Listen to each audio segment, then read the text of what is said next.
वर्तमान में झारखंड है वर्तमान सरकार के सपनों को रोंदने का काम किए, सपनों को बेचने का काम किए और सरकार का ही उसी के वादा की बात कर लेना। तो सरकार ने 2022 में जुआ वर्ष में ये नियुक्ति वर्ष मनाया। नियुक्ति वर्ष में था कि 5 लाख लोगों को नियुक्ति देंगे। सरकार बताए कि कितने लोगों को नियुक्ति देने का काम किए। सरकार का ही घोषणा था कि प्रत्येक वर्ष हम 5-5 लाख लोगों का नौकरी देंगे। अब 5 साल तो होने चला, 5 साल में 25 लाख लोगों को नौकरी देना था। सरकार ही बताए कि अभी तक कितने लोगों को नौकरी दी है। तो इसके साथ ही देखें कि अभी उत्पाद सिपाही की बहाली हो रही है। उत्पाद सिपाही तो एक भी शिक्षित बेरोजगार को अभी तक नियुक्ति पत्र उत्पाद सिपाही का नहीं मिला, लेकिन 14 शिक्षित बेरोजगारों को के मौत का फरमान, और ये मौत जो हुई है इस मौत का जिम्मेवार कौन है? तो सरकार नियुक्ति पत्र बांटने की जगह पर मौत बांट रही है। तो यही वर्तमान सरकार का उपलब्धि है। और इसी को देखते हुए आज देख ले बेरोजगारी 17% यहाँ की बेरोजगारी दर है झारखंड के आज की स्थिति में, और लगभग 42% से ज़्यादा लोग गरीबी रेखा के नीचे हैं।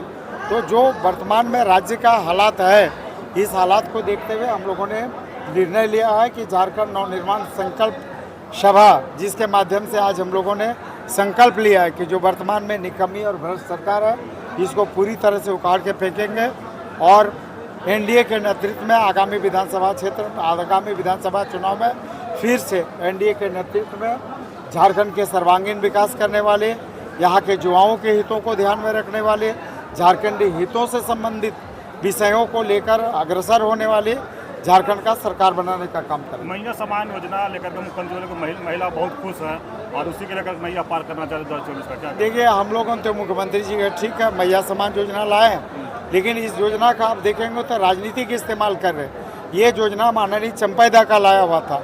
चंपैदा धन्यवाद के पात्र है कि मैयाओं को सम्मान देने के लिए अच्छा योजना और जो चंपै जी ने जो योजना लाया था वो योजना का नाम था झारखंड मुख्यमंत्री मई कुई प्रोत्साहन स्वावलंबन प्रोत्साहन योजना, अर्थात झारखंड मुख्यमंत्री बहन बेटी प्रोत्साहन स्वावलंबन योजना नाम था। इस मुख्यमंत्री ने, वर्तमान मुख्यमंत्री ने उसको भी बदलने का काम किया और इसने राजनीतिकरण इसका नाम दिया। इसका नामकरण रखा है जेएमएम, चूँकि सरकार जो हेमंत जी है उनकी पार्टी का नाम जेएमएम है और इसका शब्द संक्षिप्तीकरण में अगर एब्रीविएशन में देखें तो इसका लोग लिख रहा है कि जेएमएसवाई, अर्थात झारखंड मुख्यमंत्री मैया समान योजना। अब मुख्यमंत्री जी से ही मेरा सवाल है कि यहाँ के बबुआओं ने कौन सा पाप किया है? क्या आप मैयाओं को सम्मान दे रहे हैं, बबुआओं को क्यों सम्मान नहीं दे रहे हैं? तो झारखंड में भी लाखों बबुआ हैं, आप उनको भी सम्मान दें। और आप लोगों ने तो मुख्यमंत्री जी ने यहाँ के बबुआओं के सम्मान के लिए कहा था कि अगर हम यहाँ के लोगों को नौकरी नहीं देंगे, शिक्षित बेरोजगारों को अगर हम नौकरी नहीं देंगे तो 5,000 और 7,000 बेरोजगारी भत्ता देने का काम करेंगे। तो एक तो आपने जो वादा किया उसको भी पूरा नहीं किया। जब आप वादा पूरा नहीं किए तो कम से कम मैया की तरह आप यहाँ के बबुआओं को भी सम्मान देने का काम करें, उन्हें भी 1,000 रुपया देने का काम करें।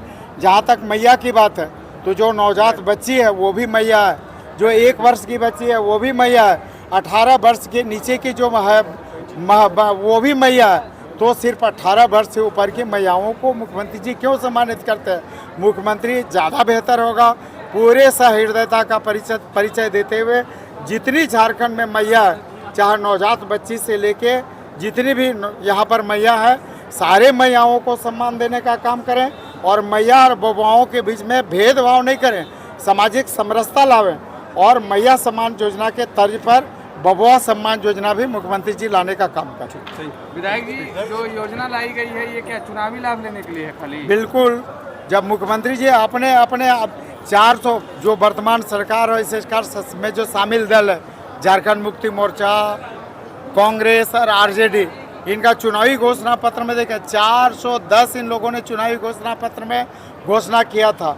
अब बतावे ना तीनों दल मिलके कि कितने घोषणा जमीन पर उतरी है। इनका 1932 खतियान आधारित स्थान नहीं दी, टाइपीस, यहाँ के ओबीसी को पहले कैबिनेट में 27% आरक्षण देना, इनके अंतिम कैबिनेट होने जा रहा। आज तक यहाँ के पिछड़ों को 27% आरक्षण नहीं मिला। मुख्यमंत्री जी चिल्ला के विधानसभा के अंदर, सदन के अंदर बोले थे कि हम विस्थापन आयोग लाएंगे। आज तक विस्थापन आयोग नहीं आया। स्थानीय नीति की वही हाल, नियोजन नीति के वही हाल, विस्थापन नीति की वही हाल।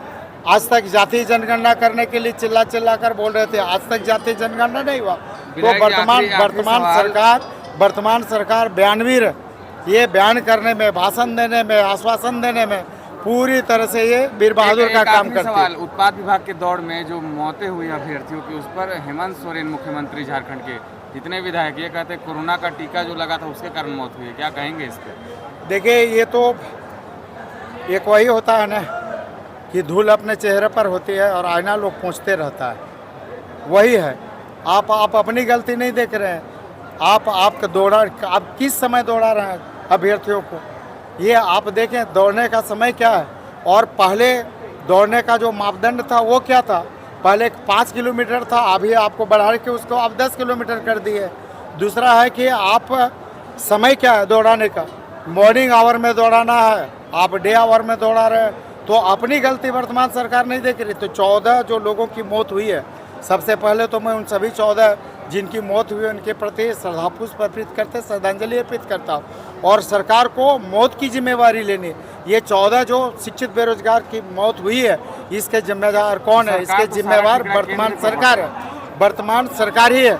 और दूसरा, ये जो सरकार कहती है कि कोरोना के टीका से हुआ है, तो क्या कोरोना 14 ही व्यक्ति ये कोरोना का टीका लगाए थे?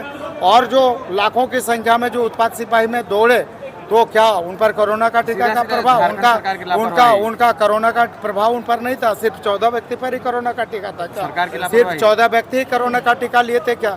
बिल्कुल, ये सरकार की लापरवाही है और सरकार अपनी लापरवाही छिपाने के लिए कोरोना के टीका पर अपना दोष मोड़ रही है। इसी मैदान में मुख्यमंत्री ने शिक्षकों को नियुक्ति पत्र बांटा है, जिस मैदान में आप लोग ये कार्यक्रम कर रहे हैं बेरोजगारी को लेकर। तो इसी मैदान में मुख्यमंत्री ने शिक्षकों को नियुक्ति पत्र बांटा है इसी का।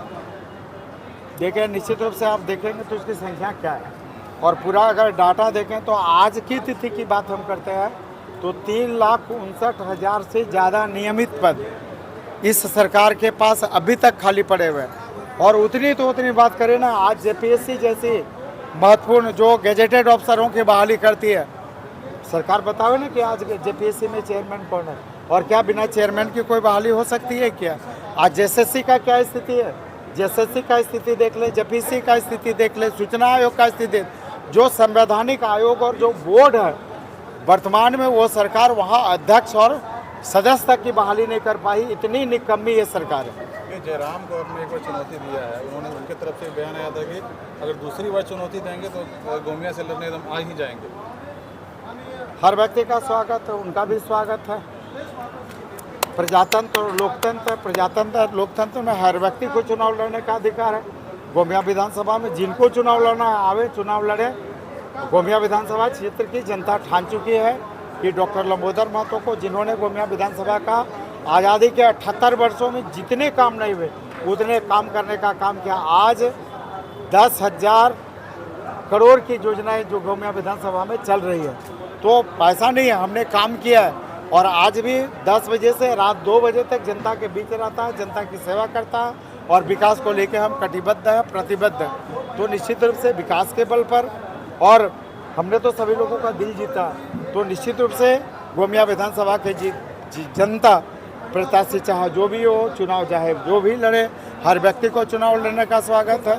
जीत तो गोमिया की जनता ठान चुकी है कि हम अपने घर के बेटा डॉक्टर लंबोदर महतो को ही जिताएंगे, अपार मतों के साथ जिताएंगे, भारी अंतराल के साथ जिताएंगे और एक इतिहास दर्ज करने का काम एक बार और चुनौती आप दे चुके दोबारा। इसमें चुनौती का स्वागत है, चुनौती का स्वागत हम तो कह रहे हैं। जिनको लड़ना है, हम किसी व्यक्ति के नाम ले, जिनको भी चुनाव लड़ना है, हर का गोमिया विधानसभा में स्वागत है और गोमिया विधानसभा का परिणाम भी तय है।